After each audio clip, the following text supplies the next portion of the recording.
তো hello guys, অনেক দিন হয়ে গেল কোনো ভিডিওই পোস্ট করা হয়নি। এই গরমে যা নাজেহাল অবস্থা, ভিডিও করতেই পারি না। তো যাই হোক, আজকে করছি একটা স্কিন কেয়ারের ভিডিও।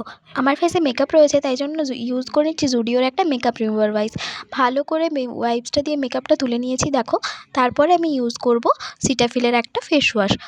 ফেসের মধ্যে ভালো করে ফেস ওয়াশটা অ্যাপ্লাই করে নেওয়ার পর যাই ধুয়ে আসি। আর মুখটা ধুয়ে আসার পরে দেখছো কতটা রিফ্রেশ মনে হচ্ছে। তারপরে আমি ইউজ করে নিচ্ছি টোনারটা হচ্ছে প্লামের। ফেসে টোনার অ্যাপ্লাই করলে সত্যি ফেসটা খুব হাইড্রেটিং হয়ে যায়। আমি ফেসে টোনার অ্যাপ্লাই করার পরে আমার ফেসটা ড্রাই ছিল, তাই জন্য আমি ইউজ করে নিচ্ছি প্লামের একটা ময়শ্চারাইজার, যেটা ছিল খুবই লিকুইডই। আমি ফেলেও দিলাম, এরকম আমি জিনিস ফেলতেই থাকি। যাই হোক, ময়শ্চারাইজারটা ফেসে অ্যাপ্লাই করার পর ফেসটা শুধু কতটা হেলদি আর গ্লোয়িং হয়ে যাবে দেখো। দাঁড়াও, ময়শ্চারাইজার লাগিয়ে ফেসটাকে ভালো করে ঘষাঘষি করার পর দেখো আমার ফেসটা কত হেলদি লাগছে। যাই হোক, তোমাদের যদি আমার স্কিন কেয়ার রুটিনটা ভালো লেগে থাকে অবশ্যই লাইক, শেয়ার অ্যান্ড সাবস্ক্রাইব করে দাও।